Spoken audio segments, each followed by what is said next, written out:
Thank you very much for clicking on the video. एक बार फिर से आपका बहुत बहुत स्वागत है और यहाँ पे करते हैं हम रोजाना इंग्लिश की प्रैक्टिस। करेक्ट, नेचुरल इंग्लिश की प्रैक्टिस करेंगे। देखिए आज हम कॉन्वर्सेशन करेंगे बिल्कुल नेचुरली, और इस कॉन्वर्सेशन में क्या होगा ना, 90% कॉमन एक्सप्रेशंस होते हैं ड्यूरिंग द कॉन्वर्सेशन। 10% वाक्य बोले जाते हैं जो हम हिंदी से ट्रांसलेट कर सकते हैं। तो आप इस सेशन को पूरा देखिए, आपको by the end of this session you will have understood the logic of spoken English कि अरे यार मैं ट्रांसलेट करने में लगा हुआ था, इस बात को तो नेचुरली कह दिया जाता है, राइट। और कुछ प्रीपोजिशंस वगैरह सीखेंगे। जैसे मान के चलिए आज मैं महरीन से एक क्वेश्चन पूछने वाला हूँ, रियल लाइफ से रिलेटेड हमारा बिल्कुल रियल लाइफ कॉन्वर्सेशनल सेशन होता है। सो मैं पूछ रहा हूँ, are you still upset with me? Are you still upset with me? Still मतलब अब भी नाराज हो? नो। नो, ठीक है, नो कह दिया। और यस और नो में जब सीख रहे हैं ना, वाइल लर्निंग, यस और नो को बहुत अवॉइड करना है, क्योंकि ये चीटिंग है अपने आप से ये कि पूरा सेंटेंस बोलने से बचना। अच्छा ठीक है, हाँ। अगर मैंने पूछा are you still upset with me, एक सेंटेंस में आंसर करो। No, I am not still upset with you. Still फिर यहाँ जरूरी नहीं रह गया था। I am not upset with you now. Now, अब got the point? I am not upset with you now. इसमें नाउ कह दिया। अगर कहे अब नाराज नहीं हो, एक और नेचुरली फीलिंग भरी जा सकती है इसके अंदर। क्या? आई am not upset with you any more. Any more पता है कहाँ कहते हैं? और नहीं और है नहीं। मतलब पहले तो थी, मतलब पहले से थी लेकिन अब नहीं हूं। अब नहीं, क्योंकि मैं 2000 पे। हाँ, मैं 2000 रुपए का कर दिया कांड। So I am not upset with you any more. अब नहीं हूं, एनी मोर। आई होप आपको समझ में आ रहा होगा। देखो एनी मोर एसी के बेसिस पे 2-4 और बनाते हैं सेंटेंस। जैसे मान के चलो ये कहो, और कितनी देर पढ़ाओगे? और कितनी देर में फीलिंग समझो, हिंदी मिलान नहीं करना है। ठीक है। जब कह रहे हैं कितनी देर पढ़ाओगे तो नॉर्मल पूछ रहे हैं कितनी देर, और कितनी देर यानी पहले लगा चुका है बंदा देर। ओके। अब पहले से कंपेयर कर रहे हैं तो how much will you teach any more? नहीं, इसमें समय पे एम्फेसाइज है। एनी मोर का मतलब है और ज्यादा कोई एक्शन। इसमें समय पे जोर दे रहे हैं ना, समय के लिए कहते हैं लॉन्ग। जैसे किसी से पूछे कितनी देर पढ़ाओगे, how long will you teach? How long will you teach? लेकिन अब कह रहे और कितनी देर पढ़ाओगे, so how much longer will you teach? Longer. तो फीलिंग, माइंड में फीलिंग आनी चाहिए। हिंदी से मिलान नहीं करना है, फीलिंग समझो। जैसे अब हिंदी में कही तुमने बात, तुरंत कैसे कहा फीलिंग देखते हुए? ऐसे तो नहीं कहा कितनी देर पढ़ाओगे, यही कहा ना और कितनी देर पढ़ाओगे भाई। तो फीलिंग ये थी कि पहले लगा चुके तुम पूरी देर। हाँ। है तो सेकंड डिग्री क्या होती है? ER। Your brother is tall and his friend is taller. है ER लगा देते हैं सेकंड डिग्री में, तो पहले ही लॉन्ग लगा चुके हो। You have already taken too long. पहले बहुत देर लगा दी। और कितनी देर लगाओगे? And how much longer will you take? Correct. और कितनी देर पढ़ाओगे? How much longer will you teach? How much longer will you teach? मान के चलो तुम इरम के साथ जा रही हो उसके घर। सही है। अगर कहना है इरम के घर पैदल पैदल जा रही हो तुम। I'm going to the Iram house by foot. नहीं, नॉर्मल कहेंगे I am walking to Iram's house. है पैदल जाते हैं जब हम कहीं। देखो ये नेचुरल एक्सप्रेशंस हैं, क्योंकि ना ये एक्चुअल में सही तरीका है इंग्लिश का। ठीक है। हम क्या करते हैं, हम हिंदी ट्रांसलेशन करने में लगे हुए हैं, हम ग्रामर लगाते रहते हैं और हमारे सेंटेंसेस बड़े अजीब गरीब लगते हैं। जैसे मैं इरम के घर पैदल पैदल जा रहा हूँ, फोन आया कि भाई ऐसा है, कैसे आ रहे हो? मैं कहूँ मैं पैदल पैदल आ रहा हूँ। I'm walking there. Walking there मतलब जगह लगा देते हैं साथ के साथ कि पैदल पैदल है। जैसे मान के चलो मैं इरम के घर पैदल पैदल जा रही थी। ठीक है। हाँ, I was walking to the Iram house. To Iram's house. अब मैंने उससे पूछा और कितनी दूर है तुम्हारा घर? ठीक है। And I asked him, एरम and I asked her, and I asked her, how much, वो दूर वाले को, how much further, How longer much की further? जगह फार मतलब दूर, हाँ. फर्दर मतलब और कितना दूर. how much further is your house? उससे अगर हाँ नरेशन जैसा रूल भी इसमें घुसाना लगाना पड़ेगा बीच में, लेकिन how much further is your house, Is your house? तुम्हारा घर और कितनी दूर है. नॉर्मल पूछे आपका घर कितनी दूर है, नॉर्मल कंपेयर नहीं कर रहे हैं तो ठीक है. how much, नॉर्मल कह रहे हैं, कंपेयर वगैरह नहीं है. डायरेक्ट पूछे एरम से कहें आपका घर कितनी दूर है, ठीक है, आपका घर कितनी दूर कितनी है. दूर है. हाँ how, how far is your house? Correct, how far is your house. House. अब पूछे और कितनी दूर है, ठीक है, how much further is your house? You said it correctly. Logic जब 4-5 बार बोल लेंगे तो इंग्लिश में सोचना शुरू कर देंगे कि यार यहाँ पे फीलिंग मेरी ये नॉर्मल वाली दूर नहीं और वाली दूर है. Yes. Got the point. Okay. अब मान के चलो, अब इसमें पता है क्या, दूरी के लिए फर्दर लग रहा है, ड्यूरेशन के लिए लॉन्गर लग रहा है. अब मान के चलो कि अब मुझे और कोई कंफ्यूजन नहीं है. लॉजिक देखना, कंफ्यूजन और कोई नहीं है. I'm not confused anymore. Correct, ये एक्शंस है राइट. इसमें Actions. ड्यूरेशन की भी बात कर सकते हैं. इसको कोई बंदा ऐसे भी कह देगा, I am no longer confused. तो जब भी कोई बंदा लॉन्गर कह रहा है तो पता है क्या कह रहा है वो क्या कह रहे हैं? वो ड्यूरेशन को एम्फेसाइज कर रहा है बस, कि इतने समय से कंफ्यूज था, समय अब वाला नहीं। फीलिंग. अब नहीं। अब और ज्यादा समय तक नहीं हूं है. I am no longer confused ऐसे भी कह देगा कोई. और अगर वो अपने कंफ्यूज होने पे ज्यादा एम्फेसाइज करेगा तो I'm not confuse anymore. Right. तो इस प्रकार से हमें कंफ्यूजन हो जाती है क्योंकि स्टाइल होता है अलग अलग लोगों का.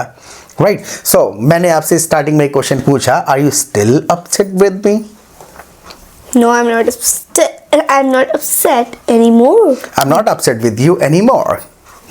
अगर मैं कहूँ अब भी गुस्सा हो मुझसे, मुझ पे बहुत गुस्सा हो. देखो एक मुझसे और एक मुझ पे फीलिंग होती है, जैसे कि मुझे तुम पे बहुत गुस्सा आ रहा था. अब मैं तुमसे गुस्सा नहीं था, मुझे गुस्सा आ रहा था तुम पे दोपहर को है. तो I was mad at you. I was mad at you. Mad at मतलब है कि अपना वो फीलिंग पकड़ ली ना, वैसा वाला गुस्सा कि बस मार दूं पकड़ लूं है. और अपसेट मतलब है बराबरी वाला, नाराज होना, थोड़ा कम वाला. अच्छा ठीक है. I was not upset with you, I was mad at you. Same. Same here ऐसे कहते थे, सेम हियर. अगर सेम टाइम मेरे को भी आ रहा था तो सारे वर्ड नहीं मिलाएंगे, सिंपल कर देंगे सेम हियर. Same here. अच्छा एक फीलिंग है, थोड़ा बोल करके देखते हैं. मान के चलो मैंने कहा are you still upset with me, क्या ना मैं क्यों गुस्सा होने लगी आपसे. मतलब बिल्कुल पलट जाऊँ अब मैं. पलट जा, बिल्कुल सेंटेंस बताने के लिए पलट जा, फिर अपनी भड़ास निकाल लियो. ठीक है. हाँ, मैं क्यों गुस्सा होने लगी आपसे. Why I am upset with you? नहीं, ये यहाँ पर आ जाता है would. Why would I upset with Why you? would I be Why would I be upset with you? देखो वुड पता है क्यों आ गया, क्योंकि आप ना इमेजिनेशन जैसा कुछ कह रहे हो. You are not talking about any tense. ठीक है. क्यों होंगी फ्यूचर में तो विल कह देते. Why will I be upset with you? Okay. Past में व्हाट लिटरल ग्रामर लगानी पड़ती. Let's not deep dive into it right now है.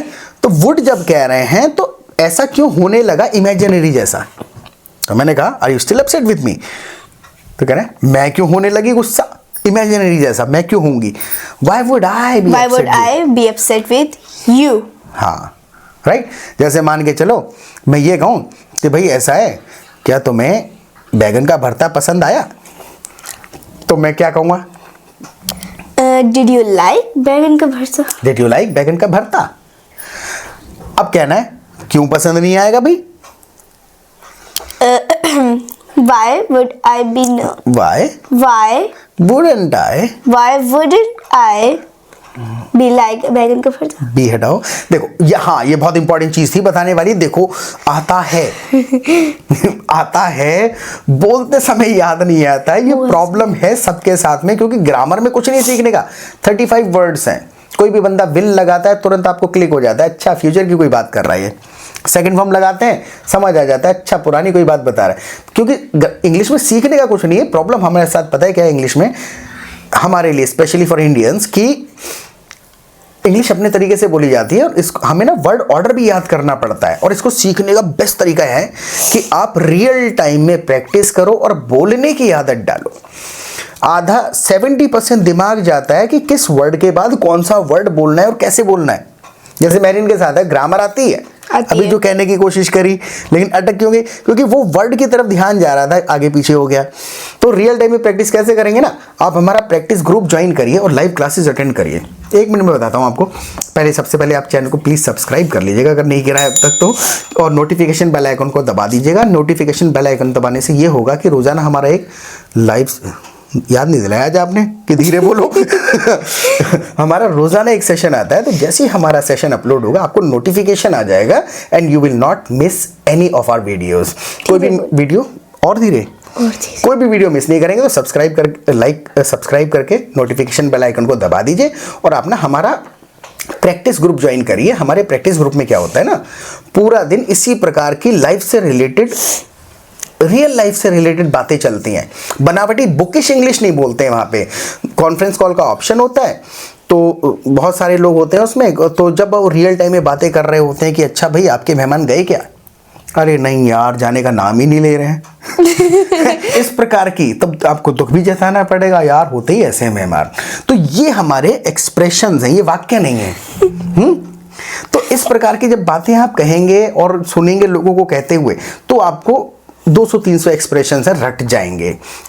और जब आप 2 लोगों को 4 लोगों को बात करते सुनोगे तो आपका भी मन करेगा। लर्निंग ग्रुप है, आज़ादी है बोलने की, गलत बोलो सही बोलो। गलत बोलते हैं तो बहुत अच्छे लोग हैं आपके सेंटेंस सही भी करेंगे और वहाँ भी कन्फ्यूजन रह जाते हैं। तो फिर 2 बार लाइव क्लासेस होती हैं दिन में। ग्रुप में आइए, लाइव क्लास अटेंड करिए, उसमें अपना कन्फ्यूजन पूछिए कि भाई मेरे को ऐसे कहना था जी कि मेहमान होते ही ऐसे हैं बड़े खराब होते हैं। तो वहाँ पर हम आकर के एक्सप्रेशंस, ग्रामर रूल्स, सारी चीज़ें डिस्कस करते हैं। 15 दिन के अंदर सारे कन्फ्यूजन्स दूर हो जाएंगे, लॉजिक ऑफ स्पोकन इंग्लिश समझ में आ जाएगा। तो सीखना है और सीखने के साथ बोलने की प्रैक्टिस जरूर करनी है। कहना है मेहमान होते ही ऐसे हैं, guests are just like that. Guest are just like that. सारे ऐसे होते हैं, all guests are just like that. All guests are just Gets नहीं, pronunciation. Say every sentence out loud. बोलो, guests are just like that. Guests are just like that. Right? Translation है, बोलेंगे तो बोलने लगेंगे। और बहुत ही सस्ता है, आप मुझे व्हाट्सएप करिए and see the improvement with in 15 days। 15 दिन के अंदर मजा आ जाएगा, बोलने लगेंगे आप। आई एम ऑनेस्ट, सच्ची बता रहा हूं मैं। हाँ तो You didn't get me. What didn't I get you? Why? That real what do we call it? जैसे I don't know. हिंदी में क्या कहते हैं उसे, तो what, देखो हाँ 2 इंपॉर्टेंट बहुत चीजें हैं।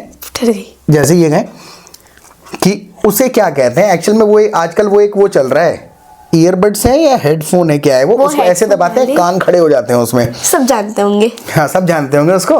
तो मैंने कहा उसे क्या कहते हैं, तो उसमें मैंने हिंदी में ये नहीं लगाया हम क्या कहते हैं, लेकिन इंग्लिश में ऐसे ही कहना पड़ेगा। What do we call What it? do we call it? I don't know. What do you call it? What do you या we, कुछ अवस्थाओं में सब्जेक्ट जोड़ना पड़ता है हमें। जैसे मान के चलो कि कोई स्पेलिंग पूछनी है हमें, कोई बंदे ने हमें कोई वर्ड कह दिया, ऐसे कहें कि कोई बंदा बताया कि we are going to Mauritius है, अब तुम्हें लिखना है तो कहोगे भैया स्पेलिंग बताना। तो इसमें भी स्पेलिंग बताना ये एक सेंटेंस की बात नहीं है, कुछ स्पेसिफिक सिचुएशंस हैं।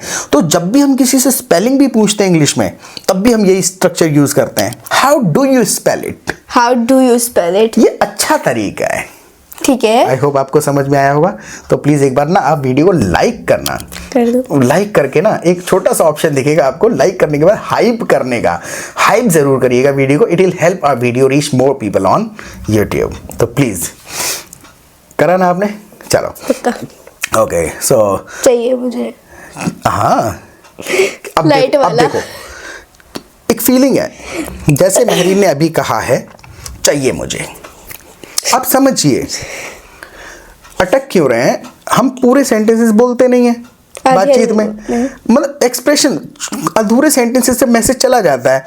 अब तुम इसको ट्रांसलेट करके मुझे बताओ, चाहिए मुझे, वही चाहिए जो कान खड़े हो रहे हैं।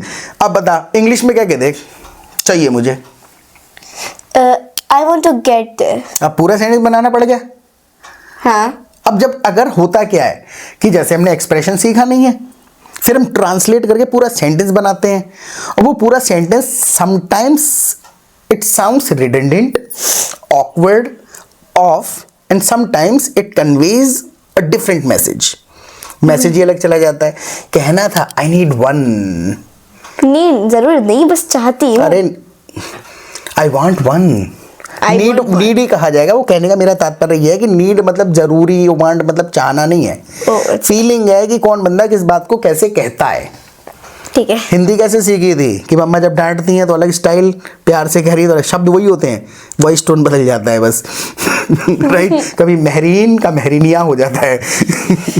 तो आई नीड वन जैसी कहा, तो I need one. वन मतलब है वाला वाला, और बात चल रही इसी चीज की, तो समझ आ जाएगा। अच्छा आई नीड वन यानी वही चाहिए। I need the light one, light वाला चाहिए, लाइट वाला। हाँ, कहो गलत कह दिया तुमने। अगर if you could say this correctly in English, I get you one कब?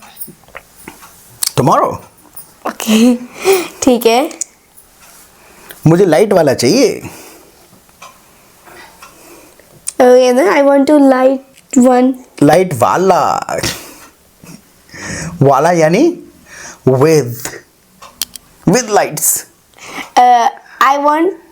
आई need one with lights. Correct, ठीक है, आया। हाँ बहुत अच्छे से। हाँ, तो जब आप ये छोटे बड़े वाक्य मत बोलो, बड़े वाक्य सब बना लेते हैं, छोटे एक्सप्रेशंस मिसिंग है और वहीं अटक जाते हैं हम। बड़ा वाक्य अगला वाला तो याद होता है माइंड में, छोटे वाले पे रुके होते हैं, यार इसको बोल दूं फिर अगला बोल दूंगा, फिर हम पता क्या कहते हैं कि यार इंग्लिश आती तो है, बोली नहीं जाती, भूल जाता हूँ। क्योंकि बड़े बड़े आते हैं, क्योंकि बड़े बड़े शुरू से सीखे हैं कि रमेश चला गया, रमेश 4 बजे गया था। Everyone can translate this into English. Grammar है इसमें, एक्सप्रेशन नहीं, फीलिंग नहीं है जी। लिटिल मृत सेंटेंस है, डेड सेंटेंस। रमेश चला गया था, अच्छा बोलना, रमेश 4 बजे चला गया था। ठीक है, मैं किसी और का नाम जोड़ दूं? हाँ जोड़ दो। अयान का। अयान, हाँ ठीक है। जोड़ दो। Ayaan did go outside at 4:30। Ayaan did go outside, correct है टेक्निकली, लेकिन डिड वहां लगाते हैं ना, बहुत जोर देना होता है। देखो गो एक वर्ब है, हाँ, काम है, और उसके साथ में तुमने डिड भी लगा दिया, यह काम किया ही किया था। अयान वेंट आउटसाइड हाँ। एट 4:30। फर्क क्या है, डिड लगा करके कहना या डू लगा करके कहना और डायरेक्ट वर्ब कहना, क्या फर्क है? मान के चलो मैं तुमसे पूछूं, did you go to tuition today? Sorry but I didn't. I didn't, नहीं किया। अगर कहना है गई थी मैं, yes I did. I did, एक ही बार कह दिया काम है। अगर ये कहना है गई तो थी, अब जोर दे रहे हैं काम पे, जाने पर। हाँ, yes I did go. I did go यानी जाना भी कहा और डिड लगा के कहा, करा ही करा था। जैसे ये कहूं कि क्या तुमने आज मेरी वीडियो देखी? कहना है हाँ देखी तो थी। Yes I did. I did watch your yes I did watch your video. जैसे मान के चलो ये कहूं कि क्या तुमने टीचर से बात करी आज? करी तो थी जी। Yes I did talk with teacher. या अगर कहना है नॉर्मल की करी थी तो I talked yes to teacher, I talked to the teacher, teacher से बात करी। और करी तो थी, तो जोर देने के लिए डू डिड लगा देते हैं। जैसे मैम तुमसे कहने लग जाए कि मैरिन 6 बजे उठा करो सुबह, कहना है मैडम 6 ही बजे उठती हूँ। इतने गुस्से में नहीं कहते हैं। मैम 6 ही बजे उठती हूँ। ठीक है। Yes ma'am, I always wake up at 6 हाँ, o'clock. Feeling I always wake up at 6, it is absolutely correct. लेकिन उन्हीं की बात, उसी काम पे जोर देना है तुमको। तो या ma'am I do wake up at 6। Yes ma'am, I do wake up at 6. Got the point. तो काम के साथ दोबारा डू, यानी उस काम पे जोर करता ही करता हूं। But it's reality. It's reality. जैसे मान के चलो, अब मैं आपसे पूछूं क्या आपने वीडियो को लाइक करके हाइप किया? अब आप बताइए कि अगर नॉर्मल आप बताएंगे हाँ जी कर दिया जी, तो आप वर्ब यूज कर दीजिए। और अगर कहें कर दिया जी, फीलिंग है, हिंदी में वर्ड्स अलग अलग कह सकते हैं। कर ही दिया, कर तो दिया, कर दिया जी, वो नहीं मिलाना है। आप ये देखिए जोर देना है या नहीं। ठीक है। Got the point. तो अब ऐसा करते हैं, तो आप हमें कमेंट सेक्शन में ज़रूर बताइएगा, और इस सेशन से आपको क्या सीखने को मिला ये भी ज़रूर बताइएगा, फीडबैक दीजिएगा, कुछ इंप्रूवमेंट हमारी तरफ से चाहते हैं। और फिर मिलते हैं दोबारा एक नए सेशन में। Till then take care of yourself and bye.